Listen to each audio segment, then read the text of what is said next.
Great writers have lots of tools in their toolbox, and at this point in the semester, so do you. Let's take a look at what's in your toolbox. You have descriptive language, slowing down time, imagery, figurative language like metaphor, simile, and personification, and the tool you learned last week was dialogue. Today, rather than giving you a brand new tool, we're going to ask for you to blend some of these tools together. Specifically, we're going to learn how to blend dialogue and descriptive writing, like imagery and figurative language. As we get rolling today, I want to look back at Gary Soto's 7th grade. This was the excerpt that we looked at last week as we were learning about dialogue.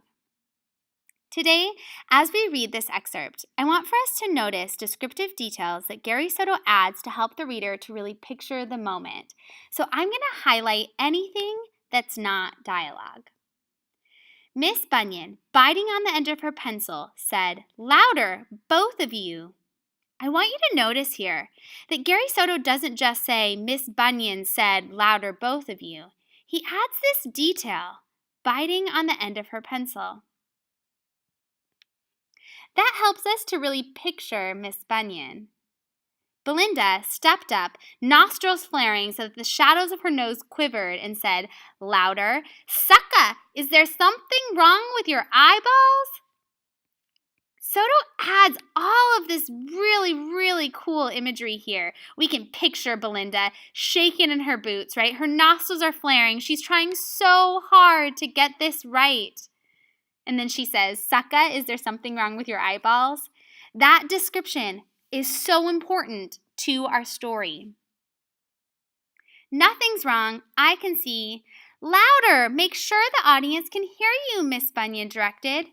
She tapped her pencil hard against the desk. There's some imagery right there. He's helping us to picture what the narrator is hearing, the tapping of Miss Bunyan's pencil on the desk. She scolded, "Robert, I'm not going to tell you again to quit fooling with the beard. It's itchy. We can't do anything about that. Actors need props. You're an actor. Now try again."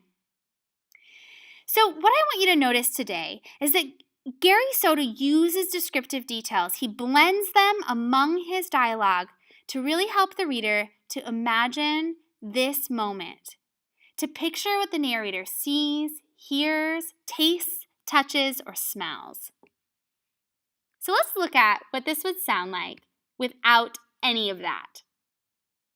"Louder, both of you," Miss Bunyan said. Belinda tried. "Sucka, is there something wrong with your eyeballs?" "Nothing's wrong, I can see." "Louder, make sure the audience can hear you," Miss Bunyan scolded. "Robert, I'm not going to tell you again to quit fooling with the beard. It's itchy," he complained. "We can't do anything about that. Actors need props. You're an actor. Now try again." I want you to notice how repetitive that sounds. We not only need descriptive details, we not only need imagery and figurative language blended among our dialogue to help the reader really imagine the moment, but we need it so that it sounds good. Our writing flows when we blend lots of tools together. If we just have dialogue and we don't include any descriptions of what's happening amid the dialogue, it sounds pretty repetitive. So, today, your flash draft, you're going to choose one of the images in Schoology, and you're going to write a flash draft that uses all of the tools that you've learned this year. Your flash draft needs to blend dialogue, imagery, and figurative language. You could try to add in slowing down time, but you don't need to today. I want you to focus on dialogue, imagery, and figurative language. As you're writing, I want you to remember your dialogue rules. They're still really important.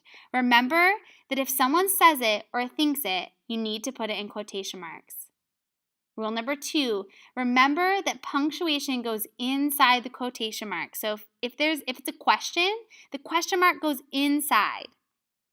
Rule number 3, there's a comma inside the quotation marks before you say how the character says it.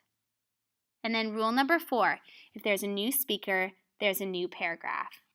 Okay, so before I send you off, I wanted to model what my flash draft will look like. So I don't know if I've told you this, but I have a puppy named Watson. He is a little labradoodle. He's right over here. And this is his cousin Priest. And this winter, over winter break, we spent some time at my lake cabin, and my lake cabin was the lake was covered in snow. And so these two dogs played and played and played and played and played on the lake. So I pictured what it would be like if they were having a conversation as they were playing. So here it is.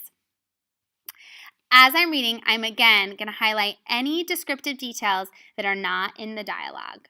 The bright red frisbee flew through the air.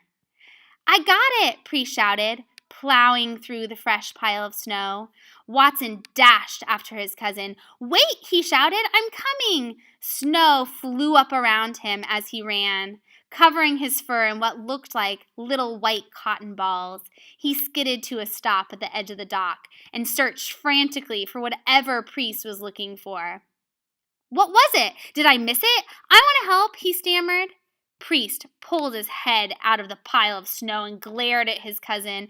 You don't even know what we're looking for, he said, annoyed. He shoved his head back into the pile of snow, back into the snow pile, pushing snow out of the way with his nose. Within a few seconds, Priest had the red frisbee between his teeth. He took off back towards the group. I found it, he shouted proudly. He puffed his chest and smiled, clearly waiting for praise he thought he deserved. Watson stood there confused for a second. What did you find? He shouted after Priest. What did you find? The snow began to fall again around him. One touched down right on the edge of his nose. It looked like a tiny paint splatter.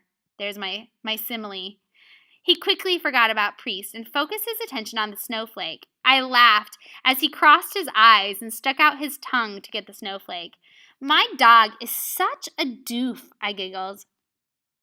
So I want you to notice how much green there is on this screen.